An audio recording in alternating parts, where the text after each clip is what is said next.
kailan po ba dapat simulan ng mga kabataan yung pagsisipag sa pag-aaral o pagtuklas ng karunungan?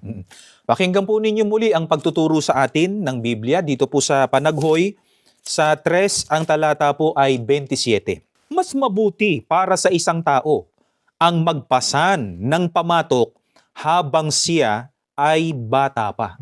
Mga kaibigan, ang pamatok po na narinig ninyo ay sumasagisag sa pananagutan o tungkulin. Kailan po natin dapat turuan o sanayin ng ating mga anak na magpasan ng sabi ay pamatok, yun nga yung pananagutan. Narinig po ninyo, ang sabi po ng Biblia, habang sila anya ay bata pa.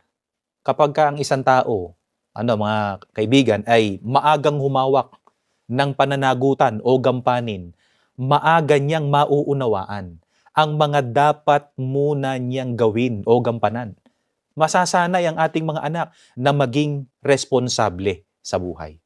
Kaya mga magulang na kagaya namin ng kapatid na ron, inuulit po namin yung sinabi sa atin ng Biblia. Napakahalaga na ito ang magawa po natin sa ating mga anak. Maaga pa lang, bata pa lang sila.